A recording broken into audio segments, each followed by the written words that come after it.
सबसे पहले आपको ये पता होना चाहिए कि आप चार्ट पे जो लेवल बना रहे हो या सपोर्ट रेजिस्टेंस या फिर ट्रेंड लाइन ड्रॉ कर रहे हो या फिर मार्केट स्ट्रक्चर को बना रहे हो, ब्रेकऑफ स्ट्रक्चर बना रहे हो, मार्केट स्ट्रक्चर शिफ्ट बना रहे हो, ये जो भी आप कर रहे हो इसके पीछे रीज़न क्या है, आप ऐसा क्यों कर रहे हो। देखो, इन सब का जितना भी आप एनालिसिस करते हो इसके पीछे हमारा एक ही लॉजिक होता है कि हमें हमारा एंट्री और एग्ज़िट पॉइंट ढूंढना है। अभी एंट्री कहाँ है, एग्ज़िट कहाँ है, ये सारी चीज़ें हमें कहाँ से पता चलेंगी, कैसे समझ में आएंगी, ये डिपेंड करता है आपके चार्ट टाइम एक्सपीरियंस पे। चार्ट टाइम एक्सपीरियंस यहाँ पे दो तरह का हो सकता है। एक तो ठीक है जी, चार्ट देख लिया, ट्रेड लगानी है, ग्रीन बनी तो बाई साइड लगा दी, रेड बनी तो सेल साइड लगा दी, ये वाला चार्ट टाइम एक्सपीरियंस नहीं चाहिए हमें। हमें क्या करना है कि हमें पहले चार्ट पे अपना प्रॉपर एनालिसिस करना है और उसके बाद हमें अपने लेवल डिफाइन करने हैं, उसके बाद हमें अपनी एंट्री प्लान करनी है और एंट्री से पहले हमें अपना एग्ज़िट प्लान करना है। वो कैसे? क्योंकि आप किसी भी सर्टेन लेवल पे आप एंट्री कर रहे हो, कोई प्रॉब्लम नहीं, आप कर सकते हो, लेकिन उससे पहले ये आपको सोचना होगा कि ट्रेड आपके फेवर में जा सकता है या फिर नहीं भी जा सकता है। ठीक है, नहीं जा रहा है तो भी ठीक है, आपके फेवर में जा रहा है तो भी ठीक है, लेकिन आपके एंट्री और एग्जिट दोनों अगर प्रॉपर प्लानिंग से होंगे, दोनों में एक प्रॉपर रिस्क मैनेजमेंट होगी, तो वहाँ पे आपको क्या होगा कि आपके लॉस जो है वो रिड्यूस होंगे और जो प्रॉफिट है वो मैक्सिमाइज होगा। अब आपके सामने देखो एक स्लाइड विजिबल है। ये कोई जोन है जहाँ पे हमने ट्रेड लेने की कोशिश की है। जो अभी थोड़ी देर पहले बताया था, ये ट्रेंड जो है वो अप साइड का था। यहाँ पे इसने क्या किया, यहाँ पे इसने ट्रेंड लाइन को ब्रेक किया, ये वाली जगह पे, ये वाली जगह पे ट्रेंड लाइन को ब्रेक किया, जो यहाँ पे अब तक सपोर्ट थी। फिर ये डाउन साइड में ब्रेक हुई, ब्रेक होने के बाद ये थोड़ा एक स्मॉल सा रिटेस्ट करने डाउन साइड में चली गई, लेकिन वापस ये अपने लेवल से ऊपर आई और इसने ये वाली ट्रेंड लाइन को भी ब्रेक कर दिया। अब फोर से आप किसी भी वजह से यहाँ पे आप ट्रेड में एंट्री करना चाहते हो, क्यों? क्योंकि आपको दिख रहा है कि ये इस लेवल से नीचे सस्टेन नहीं कर पाई, ये वापस आ गई। दूसरा, आपने देखा कि हाँ ठीक है, इसने ट्रेंड लाइन भी ब्रेकआउट दे दी और जो आपका ओवरऑल ट्रेंड है वो एक अप ट्रेंड है, तो यहाँ पे आप एंट्री के लिए सोच रहे हो, ठीक है, कोई बात नहीं, आप एंट्री कर सकते हो, नो प्रॉब्लम। लेकिन एंट्री से पहले एक तो ये लेवल आपके पास होना चाहिए, एक ये लेवल आपके पास होना चाहिए और ये लेवल आपके पास ऑलरेडी है जहाँ से आप एंट्री के लिए प्लान कर रहे हो। ठीक है, अगर आप यहाँ से ट्रेड में एंट्री कर रहे हो तो आप यहाँ की एंट्री के अकॉर्डिंग क्या कुछ कर सकते हो। ठीक है, सबसे पहले आपने देखा कि प्राइस ने क्या किया, यहाँ से इसने रिट्रेसमेंट ली थी, तो ये पॉसिबल है कि ये फिर से यहाँ से रिट्रेसमेंट ले। तो आप यहाँ से एंट्री ले रहे हो तो फर्स्ट टारगेट आपका क्या है? आपका फर्स्ट टारगेट ये है, फर्स्ट टारगेट ये है। और फिर आपका स्टॉप लॉस कहाँ आएगा? स्टॉप लॉस इस लेवल के नीचे आएगा। ठीक है, तो दूसरा ये हो सकता है कि आप यहाँ एंट्री कर रहे हो तो यहाँ पे आपको एग्जिट बनाना है, तो यहाँ पे रिस्क रिवार्ड रेशो जो है वो 2:1 आपके साथ मैच कर रहा है, आपके कॉन्सेप्ट के साथ या फिर आपकी ट्रेडिंग स्ट्रेटजी के साथ या फिर आप जिस तरह से एंट्री करना चाहते हो उसके अकॉर्डिंग। तो आपको क्या करना होगा? आपको अपना स्टॉप लॉस यहाँ रखना होगा, आपको आपकी एंट्री यहाँ रखनी होगी, आपको आपका टारगेट यहाँ तक कंसिडर करके चलना होगा। ठीक है, अब सेम ट्रेड है और आपको आपको दिखाई दिया कि एक रेंज है और जो आपके पास मोस्ट इम्पोर्टेंट रेजिस्टेंस लेवल जो है ना वो है ये वाला लेवल। ठीक है, अब आप यहाँ पे सेम सॉरी ये सेकंड ट्रेड होगा, इसके लिए आप फोर से सेम प्लेस पे एंट्री कर रहे हो, आप स्टॉप लॉस कहाँ रखोगे? देखो, अगर आप इससे नीचे स्टॉप लॉस लेकर जाओगे तो क्या होगा? तो आपका रिस्क रिवार्ड रेशियो जो है वो आपके फेवर में नहीं रहेगा। अगर इससे नीचे लेकर जाओगे तो और ज़्यादा बिगड़ जाएगा। ठीक है, आप यहाँ पे 1:, ये सेकंड ट्रेड में आप इस लेवल को कंसिडर कर रहे हो और आप अपने स्टॉप लॉस को यहाँ रख रहे हो, तो ये आपको 1:4 का ट्रेड मिल रहा है। और अगर आप इससे भी ज़्यादा और सेफ ट्रेड लेना चाहते हो तो फिर आप क्या कर सकते हो, ये थर्ड जो ट्रेड है इसको आप प्लान कर सकते हो। एंट्री हमारी सेम है तीनों ट्रेड के लिए, फर्स्ट ट्रेड के लिए भी यही एंट्री है, सेकंड ट्रेड के लिए भी यही एंट्री है, थर्ड ट्रेड के लिए भी यही एंट्री है। और तीनों में रिस्क रिवार्ड रेशो इसका देखो क्या आ रहा है, क्यों? क्योंकि हमारा स्टॉप लॉस ज़्यादा नीचे चला गया। और इसका इसमें क्या हुआ, इसमें हमारा टारगेट थोड़ा ज़्यादा दूर चला गया। वो ज़्यादा दूर कहाँ तक गया, वो हमारे मोस्ट रिसेंट हाई तक गया। क्यों गया? क्योंकि हमें ये पता है, ये पॉसिबिलिटी है, ये प्रोबेबिलिटी है कि यहाँ से प्राइस इस तरह से जाकर वापस आ सकता है।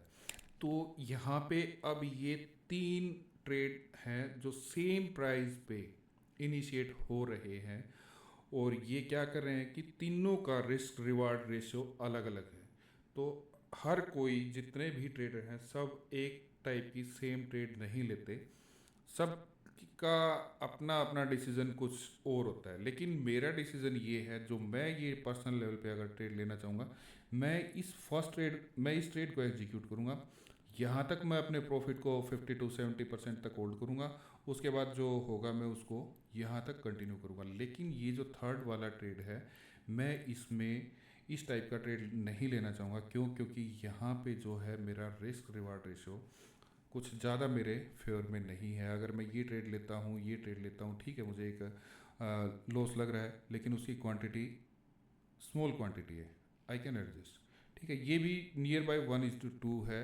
लेकिन अगर ये डाउन साइड में ट्रेवल करना शुरू करता है तो यहाँ पे लॉस की जो साइज़ है वो बड़ी हो जाएगी, इसलिए मैं इसको अवॉइड करना चाहूँगा। ये मैंने 3 केस क्यों बनाए, यहाँ से आपको ये समझना है कि आप कोई भी ट्रेड अगर लेते हो तो आप किस तरह से अपने रिस्क रिवार्ड रेशियो को मैनेज करोगे। क्यों? क्योंकि अगर आप टोटल 10 ट्रेड लेते हो और 10 ट्रेड में से आपके 5 ट्रेड के टारगेट हिट होते हैं, 5 ट्रेड के स्टॉप लॉस हिट होते हैं, तो अब आपको ये कैलकुलेट करके पहले दिखा चुका हूँ मैं, और ये आपको फिर से देखना होगा। 1:2 अगर आप रिस्क रिवार्ड रेशो रखते हो 10 ट्रेड में, तो आपको कितना प्रॉफिट होता है। अगर 1:3 लेकर चलते हो तो आपको कितना प्रॉफिट होता है, 1:4 लेकर चलते हो तो आपको कितना प्रॉफिट होता है। 5 trade target hit, 5 trade stop loss hit, ठीक है। जो मार्केट से पैसा बनाने की असली जो वजह है, जो मेन रीज़न है, वो है किस तरह से आप अपने रिस्क को मैनेज करके चलते हो। ठीक है, आप 10 ट्रेड ले लिया, आपने छोटे छोटे छोटे छोटे प्रॉफिट बुक कर लिया, आपने एक ट्रेड लिया जिसमें जितना 10 ट्रेड में बनाया सारा का सारा एक ट्रेड में ही लॉस कर दिया। अगर आप इस तरह की ट्रेडिंग स्ट्रेटजी के साथ वर्किंग में हो तो आपको अच्छे से पता है कि आप मार्केट से कितना कुछ निकाल सकते हो। सो जब भी आप ट्रेड करो, प्लान करो, सबसे पहले अपने एग्जिट प्लान करो, उसके बाद अपनी एंट्री को प्लान करो। क्यों? क्योंकि यही वो चीज़ है जो आपको प्रॉपर मैनेजमेंट करके देगी, जिसकी वजह से आप मार्केट में सस्टेन कर पाओगे। ठीक है, अब ये चीज़ है एक देखने वाली। ठीक है, हमें यहाँ पे एक अच्छा सा क्या बोलते हैं वो ट्रेंड लाइन मिली, एक अच्छा सा यहाँ पे हमें सपोर्ट लेवल मिला, और यहाँ पे हमने देखा कि ये पीछे भी था, पूरा चार्ट में नहीं है, एक स्क्रीन पे नहीं आ सकता, ये एक रेजिस्टेंस लेवल था। ठीक है, यहाँ पे आपको ये चीज़ प्रॉपर मिल रही है, ट्रेंड लाइन भी मिल रही है, सपोर्ट भी मिल रही है, और आप इस कैंडल की क्लोजिंग पे या फिर इस कैंडल की क्लोजिंग पे ट्रेड में एंट्री करने की प्लानिंग कर रहे हो, तो क्या प्रॉब्लम है यहाँ पे जो हमारा रिस्क रिवार्ड रेशियो है ना, वो मैच नहीं कर रहा है, क्योंकि ये 1:2 से कम है। अगर आपको ये रेशियो 1:2 से, या फिर आप इसको कह सकते हो 2:1 से कम मिल रहा है, तो इन दैट केस आपको इस तरह की कोई एंट्री प्लान नहीं करनी। और ये देख भी रहे हो आप यहाँ पे क्या हुआ। चलो ठीक है, loss is a part of game, लेकिन यहाँ पे जो मेन रीज़न है ट्रेड में ना एंट्री करने की, वो ये है कि हमारा जो नेक्स्ट रेजिस्टेंस लेवल है वो बहुत नज़दीक है, इसलिए हम ये ट्रेड नहीं बनाएंगे। और जो मैंने आपको आज टास्क दिया है, मेजर इम्पोर्टेंट टास्क है, वो है आपको ये वाले लेवल ढूंढना जिसमें सपोर्ट भी होगा या फिर रेजिस्टेंस होगा, और साथ में ट्रेंड लाइन होगी जहाँ से रिजेक्शन आएगी, या फिर इसको अपोजिट डायरेक्शन में ब्रेकआउट करेगा। ये चीज़ आपको ढूंढनी है। जब भी आप ट्रेड करोगे इस तरह से आपके पास कुछ रूल्स होने चाहिए जिसके बेस पे आपको ट्रेड करनी है। ठीक है, मार्केट की डायरेक्शन क्या है, मार्केट की डायरेक्शन में ट्रेड करो, कभी भी मार्केट के अगेंस्ट ट्रेड मत करो। ठीक है, किसी भी डायरेक्शन में आप हो, ब्रेकआउट पे ट्रेड मत करो। जब भी आपको पुल बैक मिले वहाँ पे आप एंट्री बनाओ। अब ये सारा कुछ कैसे होगा, जो इम्पोर्टेंट जोन जितने भी हैं चार्ट पे, ये सारे आपको डायरेक्शन बताएंगे। ये आपको सपोर्ट एंड रेजिस्टेंस ड्रा करने हैं, ट्रेंड लाइन ड्रा करनी है। क्यों? क्योंकि जब ये चीज़ें आएंगी तभी आपको पता चलेगा कि आपको ट्रेड प्लान कैसे करना है। मेक श्योर 2:1 से ट्रेड का रेशो कम नहीं होना चाहिए। सबसे खास बात, जब तक आपको अपना प्रॉपर सेटअप नहीं मिल रहा तब तक आपको कभी भी ट्रेड नहीं लेनी है। और ये आपके साथ ना कोई ज़बरदस्ती है ना ये कोई इमरजेंसी है कि आपको एवरी टाइम ट्रेड में बने रहना है। ठीक है, ट्रेड सिर्फ वही चीज़ करो जो आपके सामने विजिबल है, और जो चीज़ आपने 100, 50, 200, 1000 जितने भी बैक टेस्ट किए हैं और वो आपके फेवर में वो सेटअप आ रहा है, वही ट्रेड लो। फालतू ट्रेड नहीं लेने, कोई इमरजेंसी नहीं है। अगर मार्केट आपको आपके अकॉर्डिंग सेटअप नहीं दे रही है तो इत्मीनान से बैठकर मार्केट को देखते रहो। जब आपको अपॉर्चुनिटी मिले तब ट्रेड करो, अदरवाइज कोई भी ट्रेड नहीं लेना। ठीक है, उसके बाद ये एक लेवल था, अप ट्रेंड था, ब्रेकआउट यहाँ था, स्ट्रॉन्ग ब्रेकआउट था, नो एंट्री।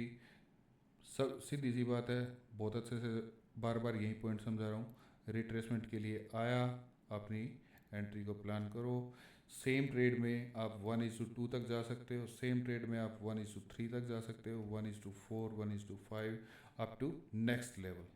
ये जो लेवल हमने बनाए हैं इसीलिए बनाए हैं कि जब प्राइस यहाँ पे आएगा तो ये प्राइस के लिए एक हर्डल होती है जहाँ से प्राइस रिट्रेसमेंट भी ले सकता है, और या फिर इसके आसपास या फिर थोड़ा कंसोलिडेट होकर इसको ब्रेकआउट करके ऊपर जा सकता है। As a trader your first job is to protect your capital, और अपने रिस्क मैनेजमेंट के साथ चलते जाओ। ये सारी चीज़ें यहाँ पे मेंशन की हैं, कैसे आप रिस्क मैनेजमेंट कर सकते हो, कहाँ पे अपना प्रॉफिट बुक कर सकते हो। ठीक है, अगर हो सकता है फोर से ये यहाँ पे पहुँच गया, आप कोई प्रॉफिट बुक नहीं करना चाहते, आप अपनी ट्रेड को ब्रेक इवन पे रखना चाहते हो, स्टॉप लॉस को, जो इनिशियल स्टॉप लॉस यहाँ था आप इसको यहाँ पे रख सकते हो, लेट इट रन। अगर आपको आज दिन में 2 या 3 ट्रेड अच्छे खासे प्रॉफिट वाले मिल गए हैं, एक लास्ट में ही ट्रेड मिला, तो इसमें आप क्या कर सकते हो, आप अपने स्टॉप लॉस को यहाँ पे ट्रेल करो। ट्रेल करने के बाद इसको छोड़ दो। हो सकता है ये आपको 1:10, 1:11, 1 जो भी मतलब बड़े टाइम फ्रेम पे जो भी स्ट्रॉन्ग लेवल होगा अप टू उस लेवल तक आप इसको होल्ड कर सकते हो, और उसके अकॉर्डिंग आप अपने स्टॉप लॉस को पहले यहाँ ट्रेल किया, अब ये एक नया स्ट्रक्चर बना, इसके नीचे ट्रेल किया, फिर ये नया स्ट्रक्चर बना, इसके नीचे ट्रेल किया, फिर ये नया स्ट्रक्चर बना, इसके नीचे ट्रेल किया, फिर ये नया स्ट्रक्चर बना, इसके नीचे ट्रेल किया। ठीक है, मार्केट का अब मूड हो चुका है कि मैं भाई अपने डायरेक्शन में शिफ्ट करूँ या फिर कंसोलिडेट करूँ, कुछ भी करूँ, तो आपका ये फाइनल में स्टॉप लॉस यहाँ पे आकर रुका हुआ है। मार्केट ने क्या किया, मार्केट ने रिट्रेसमेंट ली और यहाँ पे आपको आपका ऐसा हिट कर दिया, कोई प्रॉब्लम नहीं। आपकी एंट्री यहाँ थी, आपने यहाँ तक की डिस्टेंस देख ली, ये सारा कुछ आपका एरिया था, ये सारा आपका प्रॉफिटेबल एरिया यहाँ पे, या फिर यहाँ पे आपका stop loss, it was no problem, still you are in a big profit. This is the trade management, इसी को कहते हैं रिस्क मैनेजमेंट। इस तरह से रिस्क को मैनेज करके चलोगे तब जाकर बात बनेगी। ठीक है, और इस में